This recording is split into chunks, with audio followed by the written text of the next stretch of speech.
On September 15, 1985, a mail carrier discovered 18 bodies at the new Dawn Commune, a remote religious settlement deep in Oregon's Cascade Mountains. Men, women, and children lay scattered across the compound, shot, poisoned, and burned. The commune's leader, Silas Whitmore, had prophesied the apocalypse would come on September 14th at midnight.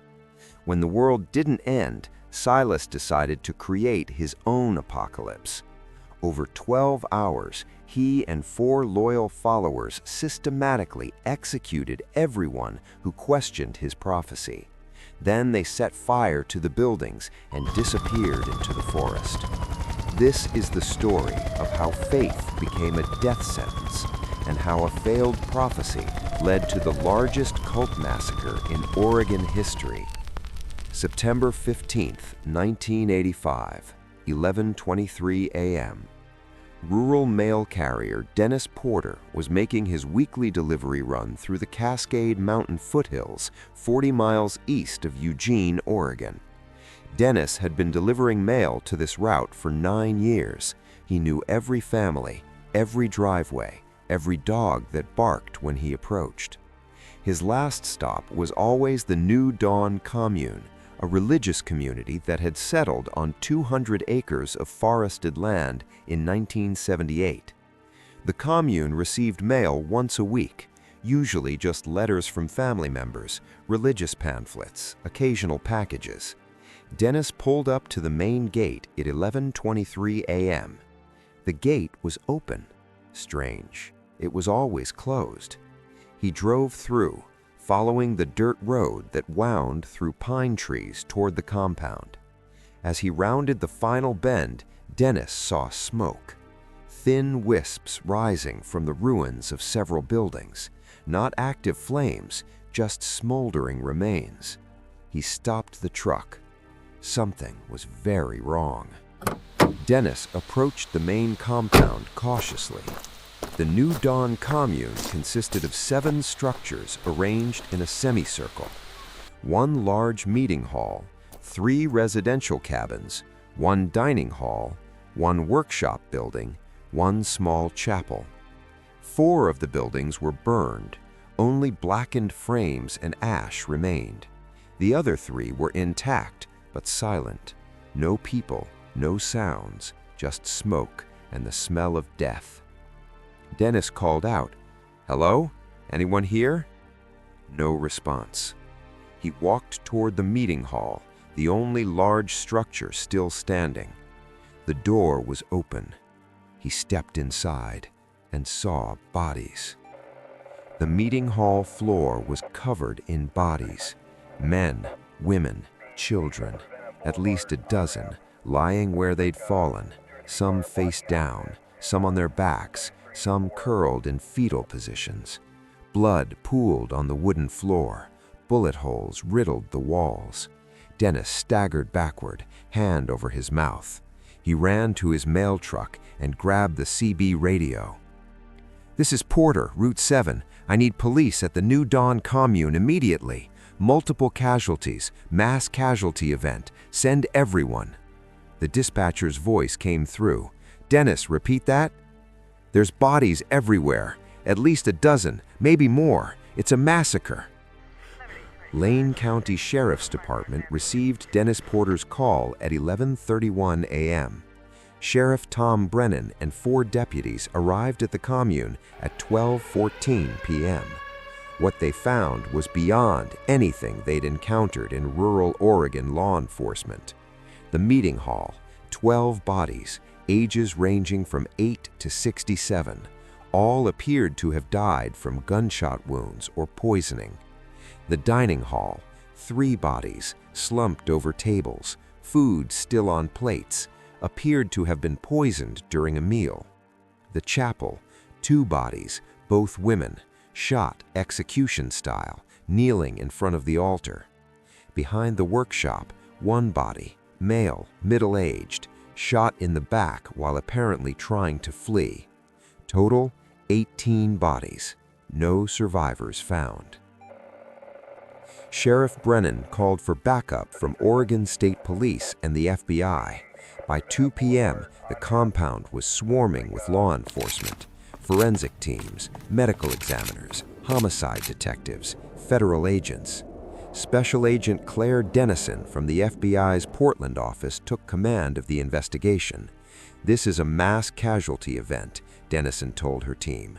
"Could be murder-suicide, could be mass poisoning, could be an attack from outside. We need to process everything." Investigators began documenting the scene. Initial observations. 1. The burned buildings. 4 were deliberately set on fire, accelerant used, later confirmed as gasoline. Fire started hours earlier, estimated between 2 a.m. and 4 a.m. The burns were so complete that any bodies inside would be difficult to identify. 2. The bodies. 18 bodies found in various locations. Forensic examination suggested 3 methods of death. Gunshot wounds, appears to be from rifles and handguns. Poisoning, victims showed signs of cyanide poisoning. Burns, bodies in destroyed buildings. 4. The weapons. Investigators found 3 rifles left at various locations in the compound, 2 handguns, one near the altar in chapel, one in the meeting hall, empty cyanide containers in dining hall kitchen. Missing people. The commune had 28 registered members according to mail records and county registrations. Only 18 bodies were found. 10 people were missing. As the sun set on September 15th, Agent Dennison held a press conference. "We've discovered 18 deceased individuals at the new Dawn Commune. This appears to be a mass casualty event. We're investigating all possibilities. We're looking for 10 missing persons who were registered members of the commune. If anyone has information, please contact the FBI tip line immediately." Reporters shouted questions. Was this a mass suicide? We're not ruling anything out at this time. Who's responsible? That's what we're investigating. Are the missing persons suspects or victims? We don't know yet. But Agent Dennison had a theory, and it was getting darker by the minute. To understand what happened on September 14th and 15th, 1985, we need to understand the New Dawn Commune, who they were, what they believed, and how Silas Whitmore built his kingdom in the Oregon forest. The founding, 1978. The New Dawn Commune was founded in June 1978 by Silas Whitmore, a charismatic former Baptist preacher from Boise, Idaho. Silas was born in 1940 in rural Idaho. His father was a copper miner. His mother was deeply religious, Pentecostal, speaking in tongues, handling snakes, the full spiritual experience. Silas grew up immersed in apocalyptic Christianity. He attended Bible college, became a Baptist minister at age 24. He preached for 15 years at small churches across Idaho and Montana. But by the mid-1970s, Silas's sermons were becoming extreme. He preached about the imminent end of the world, nuclear war between America and the Soviet Union, the Antichrist walking among us, the need to flee civilization and prepare for God's judgment. Mainstream Baptist churches started distancing themselves from him. In 1977, Silas was fired from his church in Boise for promoting divisive and apocalyptic theology. Instead of backing down, Silas doubled down. He gathered followers, people who believed his prophecies, people who wanted to escape modern society, people searching for meaning in a confusing world. In 1978, with donations from his followers, Silas purchased 200 acres of forested land in Oregon's Cascade Mountains. He named it the New Dawn Commune. "We are leaving Babylon," Silas told his followers. We are building God's kingdom in the wilderness, and when the world burns, we will be saved. 23 people followed him into the forest. Life at New Dawn, 1978 to 1985. The commune members built everything themselves. They cleared land, built cabins, planted gardens, dug wells. Life was hard but purposeful. Members lived communally. All property was shared. All money went into a common fund.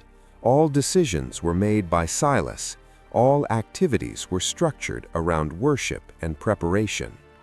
Daily schedule: 5 a.m. wake, prayer; 6 a.m. breakfast; 7 to 12 p.m. work, farming, building, maintenance; 12 p.m. lunch, Bible study; 1 to 5 p.m. more work; 6 p.m. dinner; 7 to 9 p.m. evening worship service led by Silas; 9 p.m. lights out. Members were isolated from the outside world. No television, no radio except for emergency weather.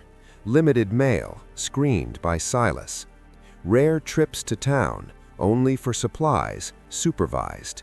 But the isolation was intentional.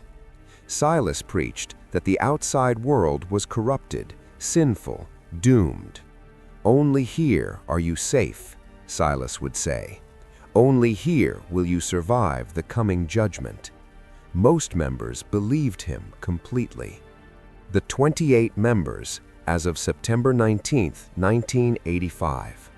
By September 1985, the New Dawn Commune had 28 members, adults 18, Silas Whitmore, 45, founder and spiritual leader; Nora Finch, 42, Silas's wife, married 1979, former nurse; Calvin Yates, 38, Silas's right-hand man, enforcer; Iris Shepherd, 35, teacher, true believer; Roland Beck, 51, farmer, skilled carpenter; Tammy Vaughn, 29, cook, mother of 2; Elaine Moss, 44, midwife, healer; Perry Duncan, 47, former mechanic, maintenance; Ingrid Walsh, 33, weaver, quiet follower; Felix Norton, 41, former accountant, managed finances;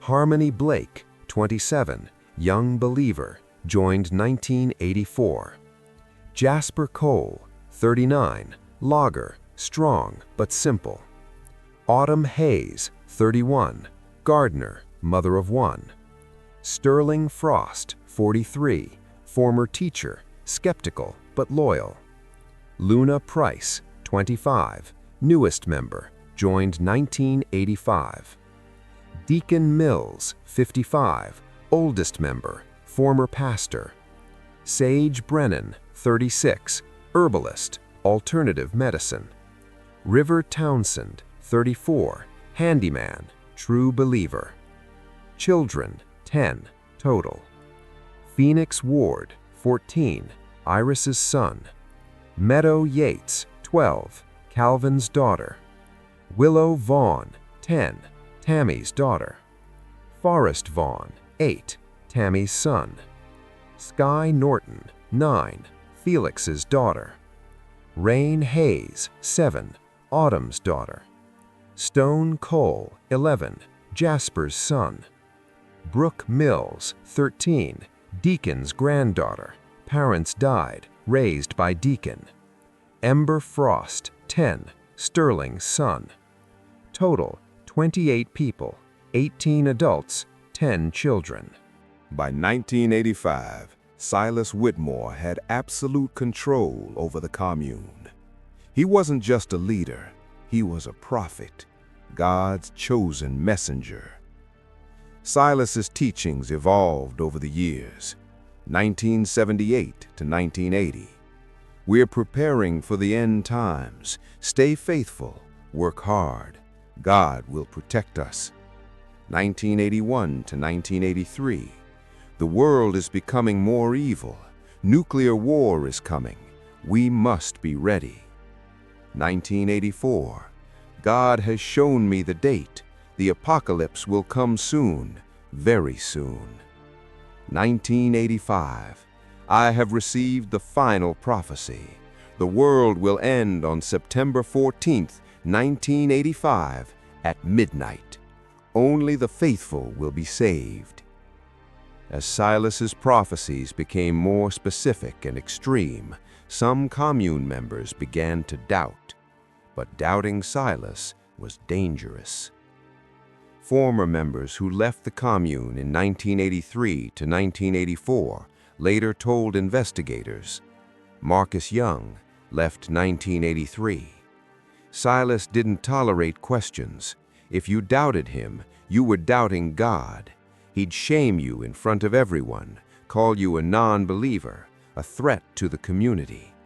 People who questioned him too much would be ostracized. Sometimes they'd leave. Sometimes they'd just fall in line. Patricia Wheeler left 1984. I left when Silas started talking about the purification. He said when the end came, God would separate the wheat from the chaff, the faithful from the unfaithful. I didn't like how he looked at people when he said that, like he was deciding who was wheat and who was chaff. I took my kids and left in the middle of the night. Timothy Brooks left 1984. Silas had 4 people he trusted completely: Calvin Yates, Iris Shepherd, Jasper Cole, and River Townsend. They were his enforcers. If Silas said jump, they'd ask how high. If Silas said someone was a problem, those 4 would make sure that person left or stayed quiet. I saw Calvin beat a guy once for questioning Silas during a sermon. Silas just watched, didn't stop it. That's when I knew I had to get out. The prophecy, September 14th, 1985. In August 1985, Silas gathered the commune for a special announcement. God has revealed the date to me, September 14th, 1985, at the stroke of midnight. The world will end.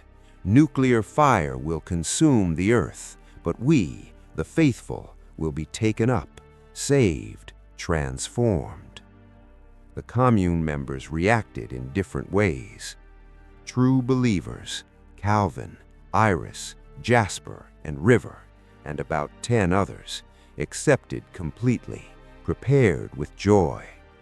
Hopeful believers, Nora, Tammy, Elaine, and several others, wanted to believe, trusted Silas, prepared dutifully. Secret doubters, Felix, Sterling, Deacon, and a few others, skeptical but afraid to speak up, went along to avoid conflict. Children, terrified, confused, told by parents to have faith. September 14th approached. The commune prepared. They fasted. They prayed. They gave away their remaining possessions to each other, since material things wouldn't matter in heaven. At 11 p.m. on September 14th, all 28 members gathered in the meeting hall. Silas led them in prayer, in song, in anticipation. Midnight approached. 11:59 p.m. 11:59 p.m. Midnight. Nothing happened. 12:01 a.m. 12:05 a.m. Still nothing. The world didn't end. And that's when everything went wrong. September 15th, 12:07 a.m. The moment of doubt. At 12:07 a.m. on September 15th, 1985, the silence in the meeting hall was deafening. 28 people sat in stunned confusion. Midnight had passed. The prophecy had failed. The world was still here. Deacon Mills, the 55-year-old former pastor, spoke first. "Silas, the time has passed. The world hasn't ended." All eyes turned to Silas Whitmore. Silas stood at the front of the hall. His face was pale. His hands were shaking. For a long moment, he said nothing. Then he smiled, a strange, unsettling smile. "You're right, Deacon. The world hasn't ended." Relief washed over some faces, confusion on others. "But not because my prophecy was wrong, because we failed God." The room froze. God was ready to save us, to take us up, but there are non-believers among us, doubters, people whose faith was too weak, and because of them, God has delayed his plan. Felix Norton stood up. "Silas, that doesn't make—" "Sit down," Silas roared. Felix sat. Silas looked around the room slowly, making eye contact with each person. "God has shown me the truth. There are 13 faithful among us, 13 who truly believed, and 15 who doubted, 15 chaff among the wheat." Sterling Frost spoke carefully.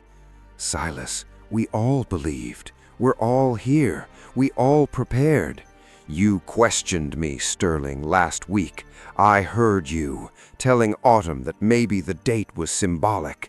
Maybe it meant spiritual transformation, not literal rapture. That's doubt." Sterling went pale. Silas pointed at Deacon Mills. "You doubted." Then at Felix Norton. "You doubted." Then at Elaine Moss. "You doubted."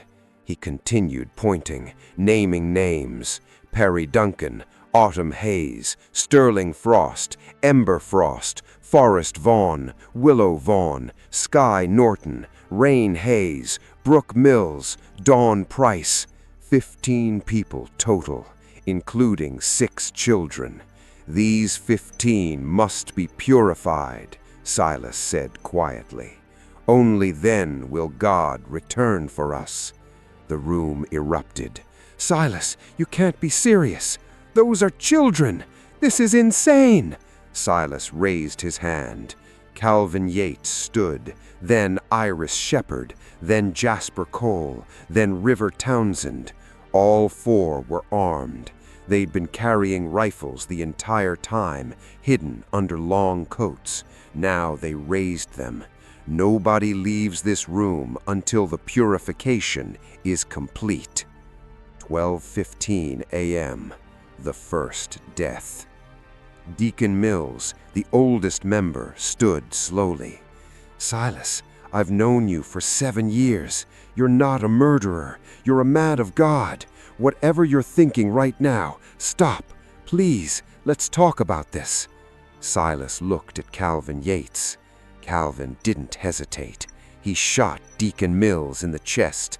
Deacon fell backward, hitting the floor hard. The meeting hall erupted in screaming. People tried to run for the doors, but Jasper Cole and River Townsend blocked the exits, rifles raised. "Nobody moves," Silas shouted. Felix Norton ran anyway, made it 3 steps before River shot him in the back. Felix collapsed, gasping. His daughter, Sky, 9 years old, screamed and ran to him. "Daddy, Daddy, get up!" River aimed at Sky. "No!" Sterling Frost shouted, diving to shield the girl. River hesitated, looked at Silas. Silas nodded. River fired. Sterling took the bullet meant for Sky, fell on top of her. Sky crawled out from under Sterling's body, covered in his blood, sobbing. "Let the child go," Elaine Moss pleaded. "Please, Silas, she's 9 years old." Silas's face was cold. "The chaff must be burned, all of it, especially the young. Their corruption runs deepest." Iris Shepherd, who'd been a teacher, who'd cared for these children for years, raised her rifle and shot Sky Norton. The little girl crumpled to the floor next to her father's body. In the next 10 minutes, 6 more people died in the meeting hall. Perry Bunkin, shot trying to break through a window. Autumn Hayes, shot protecting her daughter.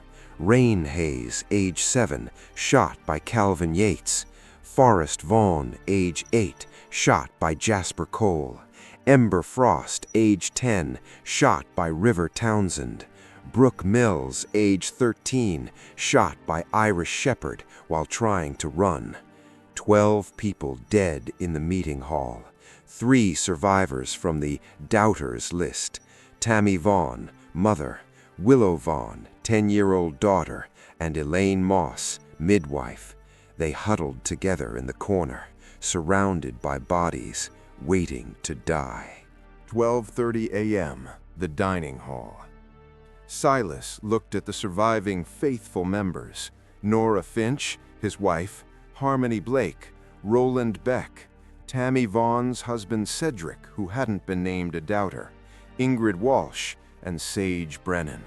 "Take the remaining doubters to the dining hall," Silas ordered. "We'll finish this properly." Calvin, Iris, Jasper, and River forced Tammy, Willow, and Elaine out of the meeting hall at gunpoint. They marched them across the compound to the dining hall. Inside, the table was still set from earlier that evening, the Last Supper before the supposed rapture. "Sit," Silas commanded. The 3 sat. Tammy held Willow close, both shaking. Elaine tried reasoning. "Silas, I've delivered babies here. I've cared for the sick. I've been faithful." "You questioned the prophecy," Silas said. "I heard you.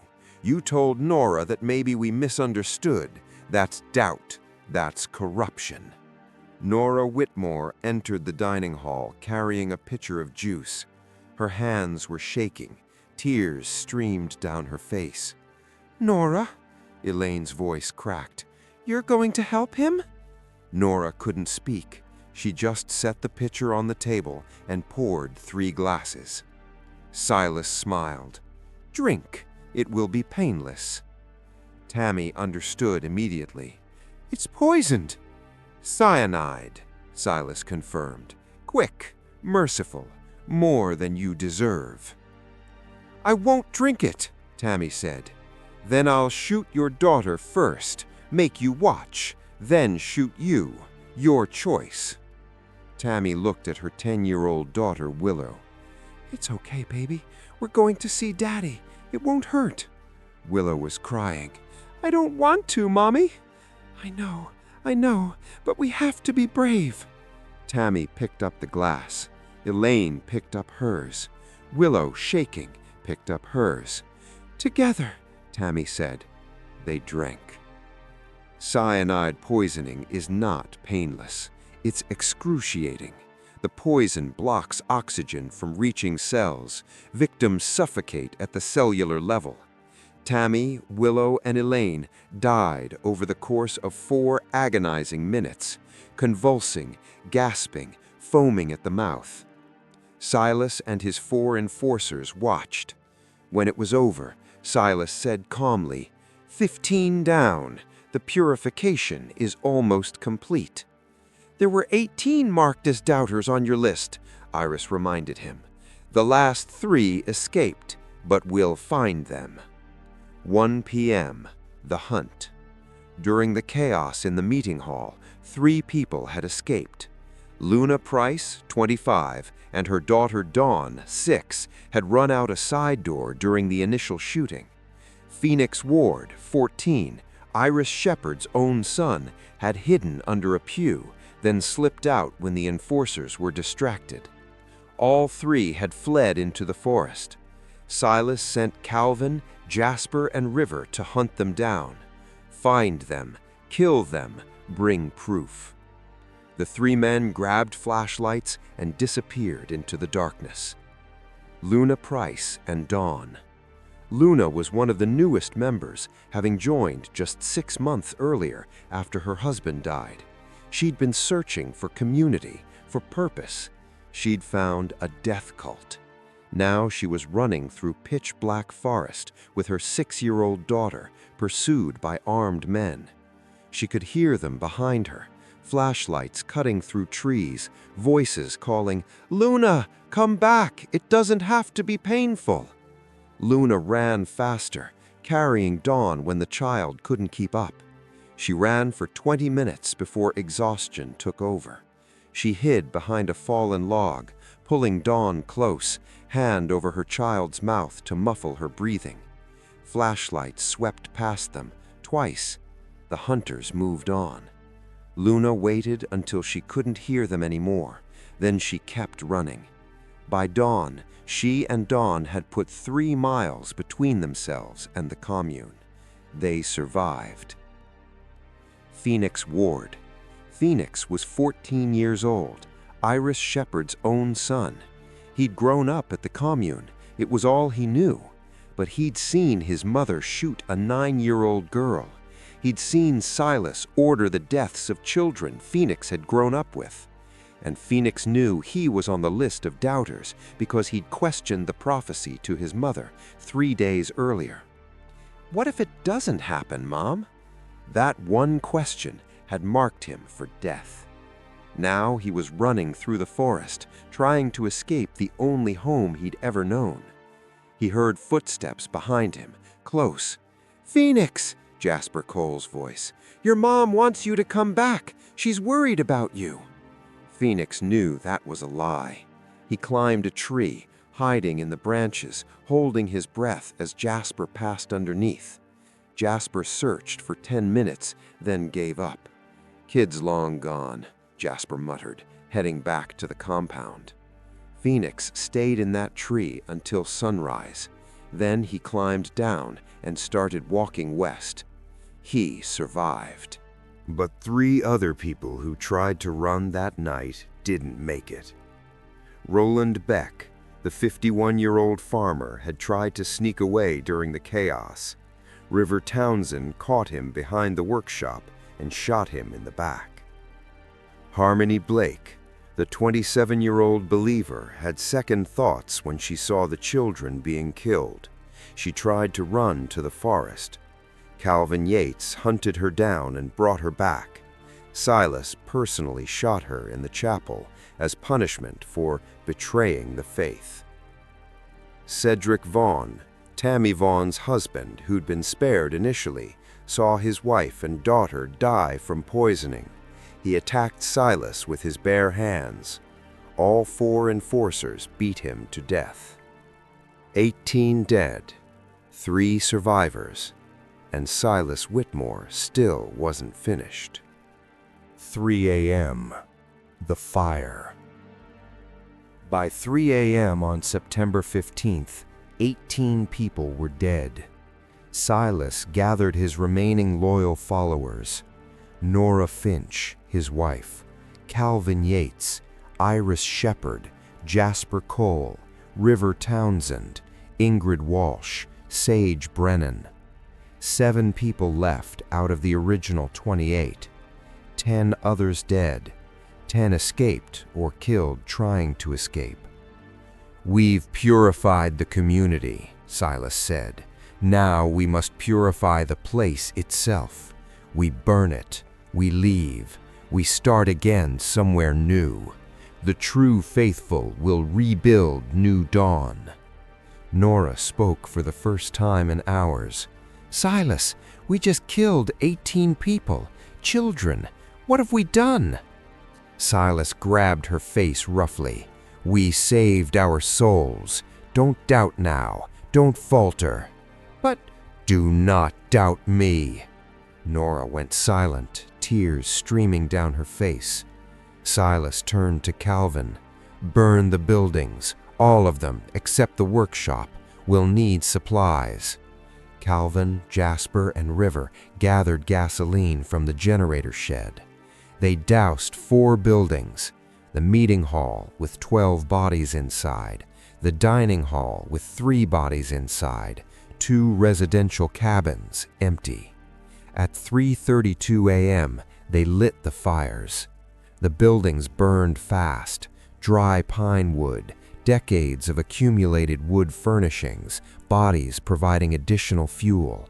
Within an hour, 4 structures were reduced to ash and blackened frames.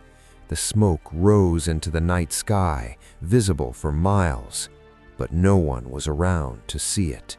The commune was miles from the nearest neighbor. Silas and his 6 followers gathered supplies: food, dried goods, canned items, water containers, camping equipment, the remaining firearms and ammunition, cash from the communal fund, $14,000. They loaded everything into 2 vehicles, Silas's pickup truck and the commune's van.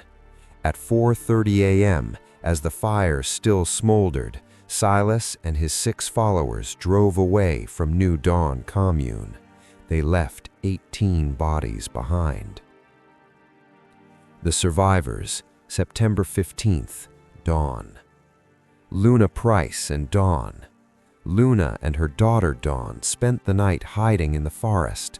At sunrise, they found a logging road and followed it west. By 10 a.m., they reached a highway. A passing motorist picked them up. "Please," Luna begged, "take us to police. There's been a massacre. People are dead." The driver called 911. Luna Price gave the first testimony about what happened at New Dawn Commune. Phoenix Ward. Phoenix walked through the forest all night. At dawn, disoriented and exhausted, he stumbled onto a hiking trail. A group of backpackers found him at 9 a.m. He was in shock, couldn't speak coherently, just kept repeating, "They killed them! They killed everyone!" The hikers called for help.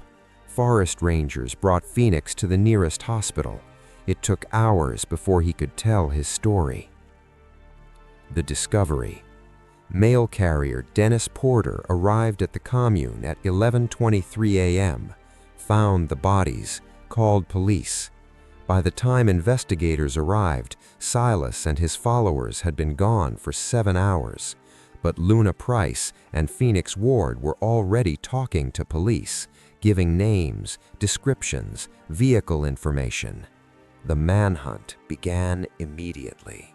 September 15th, 2 p.m., the APB. FBI Special Agent Claire Dennison issued an all-points bulletin. Wanted, armed and extremely dangerous.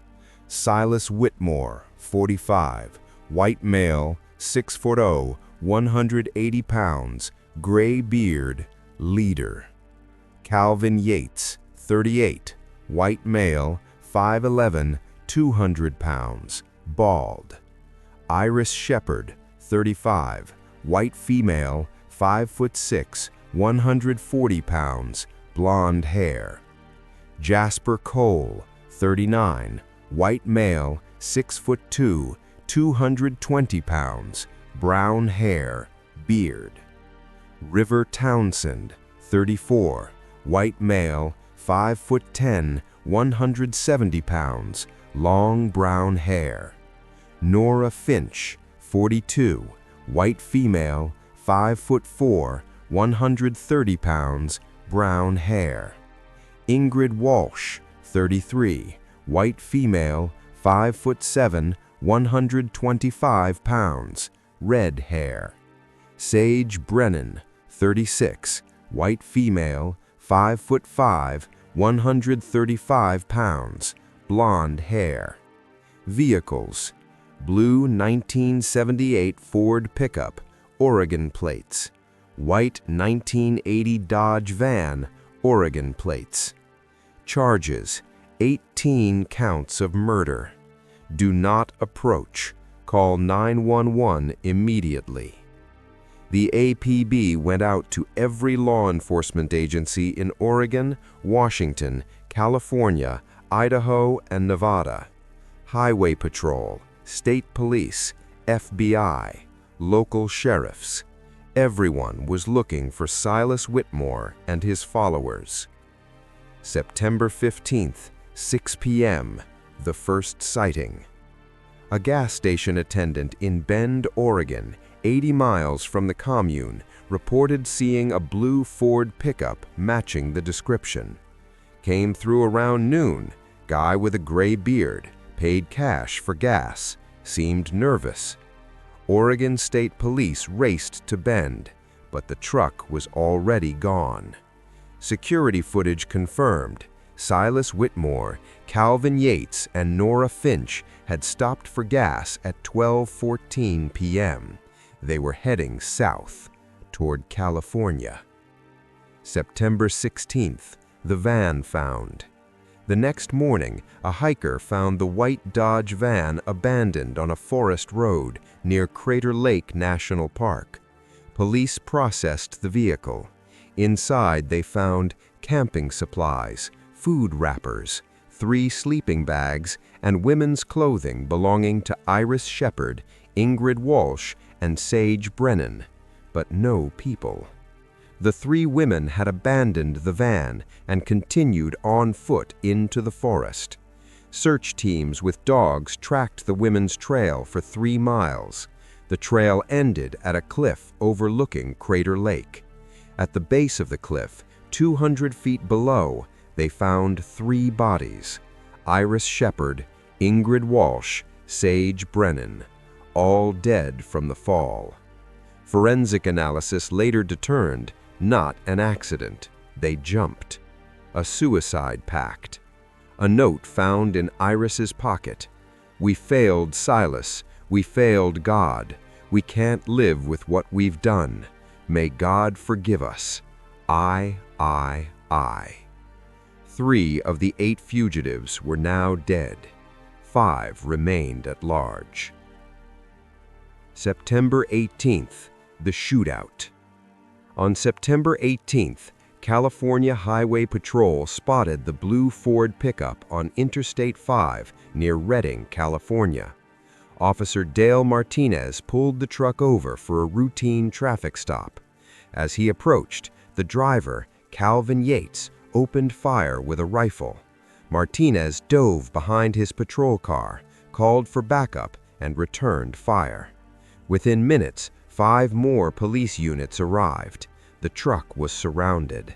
Silas Whitmore emerged from the passenger side, hands up. "Don't shoot, we surrender."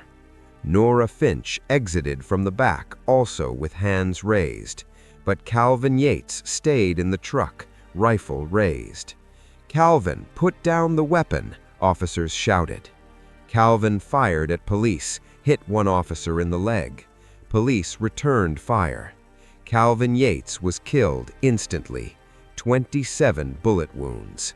Silas Whitmore and Nora Finch were taken into custody without further incident. September 19th, River and Jasper.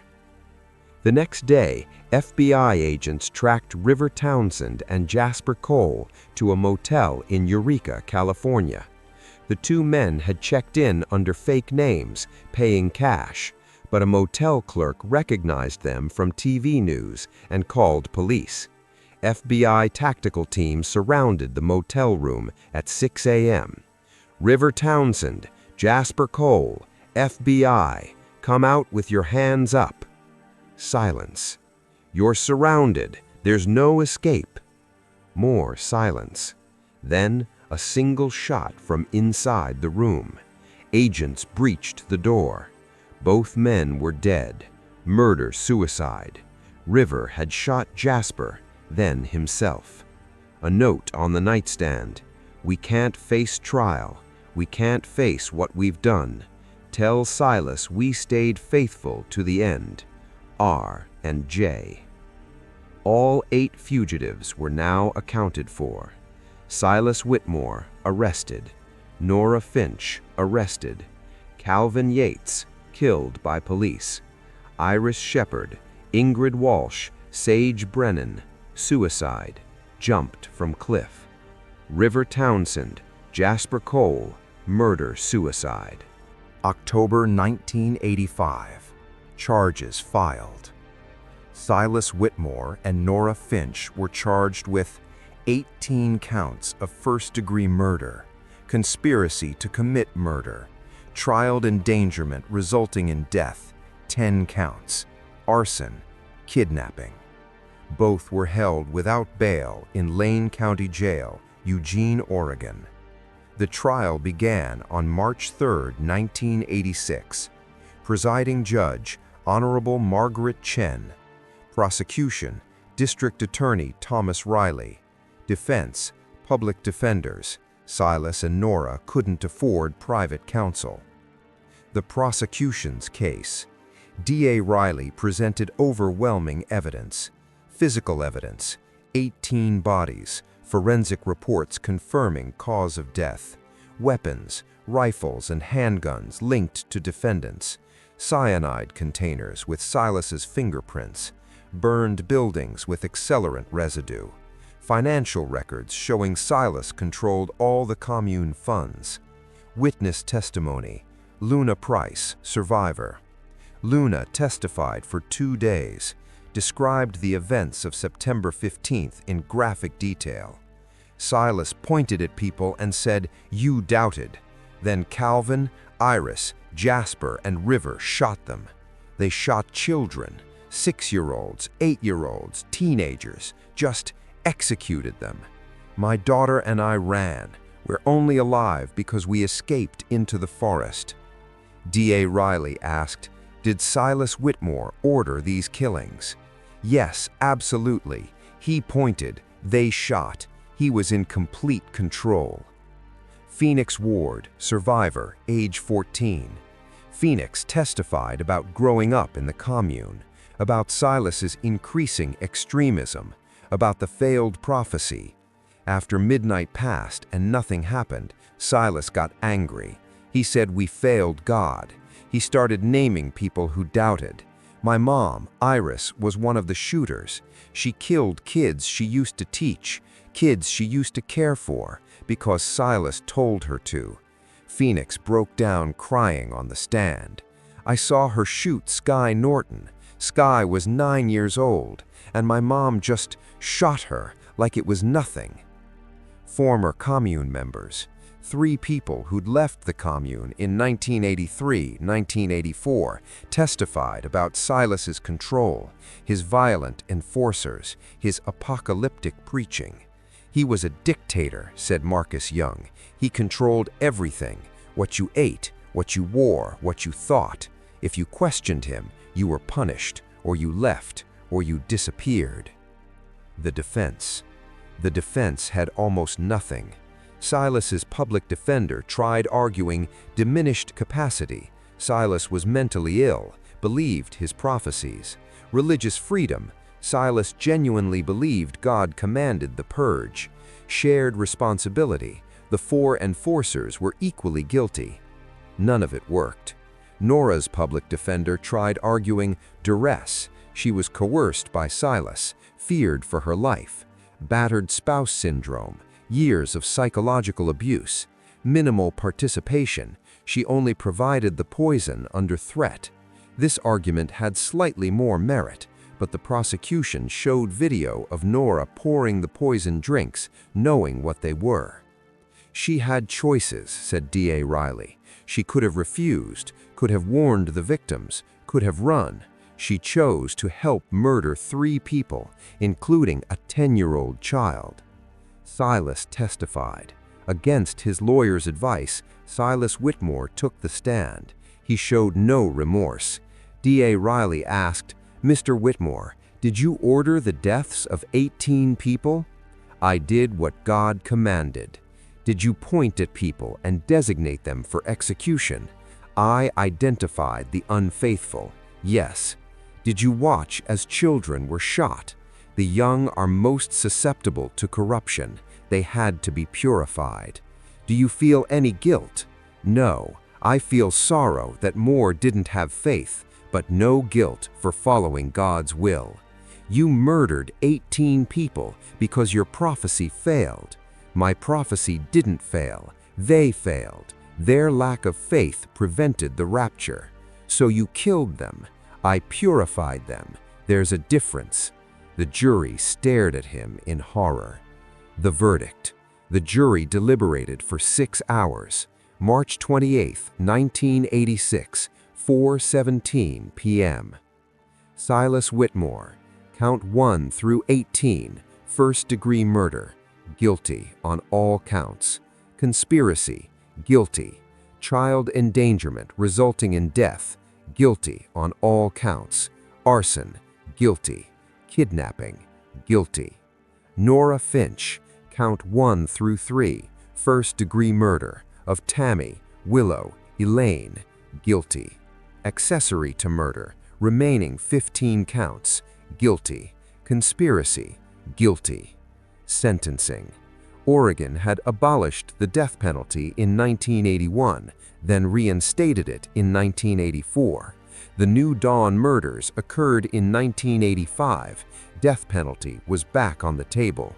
D.A. Riley argued for death. Silas Whitmore orchestrated the murder of 18 people, including 10 children. He showed no remorse. He would do it again if given the opportunity.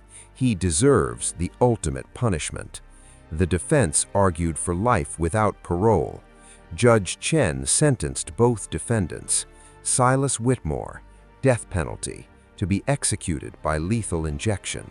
Nora Finch, life without possibility of parole. Silas smiled when he heard his sentence. "God will vindicate me," he said. "You'll see." The survivors. Luna Price and Dawn. Luna and her daughter Dawn moved to Portland under assumed names. Luna suffered from severe PTSD, nightmares, anxiety, couldn't be around groups of people. Dawn, age 6 when she escaped, had limited memory of the commune, but therapy revealed trauma, fear of loud noises, fear of men with beards, recurring nightmares about running through forests. Luna gave one interview in 1995 to a documentary filmmaker. "I joined New Dawn looking for community, for family, for meaning after my husband died. I found a death cult.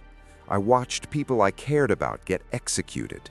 I ran through a forest carrying my daughter, expecting to be shot in the back. That's what I found. I'll never trust organized religion again, never join a group, never put my faith in a charismatic leader. Dawn and I are alive, but we're not okay. We probably never will be." Luna Price died in 2019. Dawn, now an adult, works as a social worker helping cult survivors. Phoenix Ward. Phoenix was 14 when his mother helped murder children he'd grown up with. He was placed in foster care, struggled with depression and survivor's guilt. Why did I live? Why not Sky? Why not Forest or Willow? They were younger than me. They deserved to survive more than I did. Phoenix attempted suicide twice in his teenage years, but he eventually found help through a therapist specializing in cult survivors. In 2005, Phoenix published a memoir, Son of the Prophet, Growing Up in the New Dawn Commune. In it, he wrote, "My mother wasn't evil when I was young. She was kind. She taught kids to read. She cared for people. But Silas Whitmore corrupted her, twisted her faith into something monstrous. By the end, she was capable of killing children without hesitation. That's what cults do. They take good people and turn them into killers." Phoenix became an advocate for cult awareness and prevention. He speaks at schools and conferences. He never visited his mother's grave. She was buried in an unmarked plot after jumping from the cliff. The victims' families. 18 people died at New Dawn. 18 families were destroyed. Most victims had family members outside the commune who lost contact over the years. Deacon Mills's daughter. "My father joined the commune in 1978.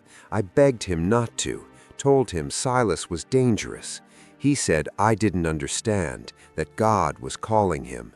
I didn't speak to him for 7 years, and then I got a call from the FBI saying he'd been shot in a mass murder.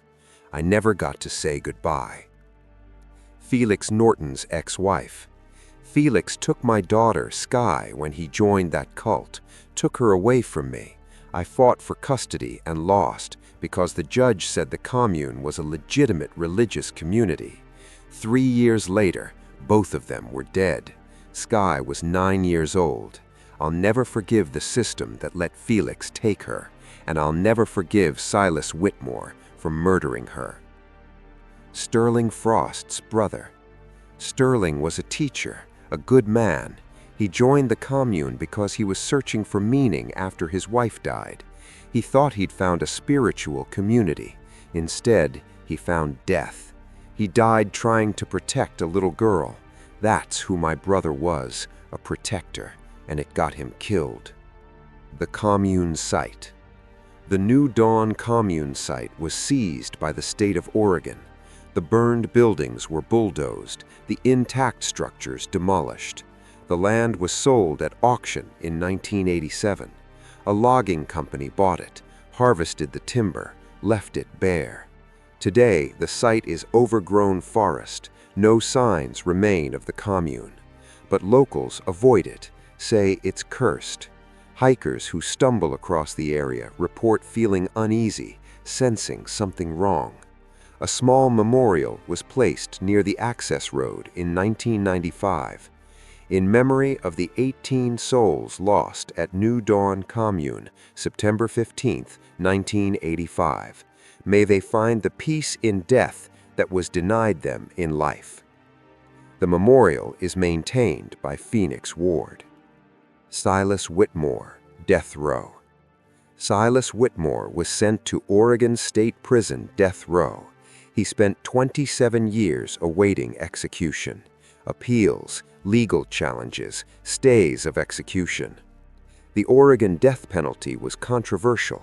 The state rarely carried out executions. In 1997, a moratorium was placed on executions. Silas's death sentence was effectively paused. In 2011, the Oregon governor extended the moratorium indefinitely. Silas Whitmore would never be executed, but he would die in prison. In prison, Silas never recanted, never showed remorse. He gave 3 interviews over the years. 1990 to a religious studies professor. I regret nothing. God commanded the purge. The unfaithful had to be removed. If I'd succeeded completely, the rapture would have occurred. But 3 escaped. That's why we're still here. 2005 to a journalist. People call me a murderer. I call myself a servant of God. History will vindicate me. When the real apocalypse comes, people will understand I was right. 2012 to a psychologist. I don't think about the children. They weren't children to me. They were vessels of doubt, corruption. I did what needed to be done. The psychologist's assessment. Silas Whitmore is a malignant narcissist with messianic delusions. He is incapable of empathy or remorse. He would commit the same acts again if given the opportunity. Silas Whitmore died on November 7, 2013. Cause: heart attack, age 73. He'd spent 27 years on death row. No family claimed his body. He was cremated, ashes scattered in an unmarked location. No memorial, no headstone, no legacy except horror. Nora Finch, life sentence. Nora served her life sentence at Coffee Creek Correctional Facility, Oregon's women's prison. Unlike Silas, Nora showed remorse. In a 2001 interview from prison, I killed 3 people, poisoned them. 1 was a child. I live with that every day. I dream about Willow Vaughn, that little girl, every night. I see her face, hear her crying. I was her friend. I cared for her, and I poisoned her. I tell myself I was afraid, that Silas would have killed me if I refused, but that's an excuse. I had choices. I made the wrong ones. I deserve to be here. I deserve worse than this. Nora became a model prisoner, taught literacy classes, helped other inmates, but she never applied for parole, though she wasn't eligible anyway, life without parole. "I don't deserve freedom," she told a prison chaplain. "Those 18 people will never be free, never see their families, never live their lives. Why should I?" Nora Finch died in prison in 2018, cancer, 75 years old. She was buried in the prison cemetery. No one attended the burial, except the chaplain. Cult awareness.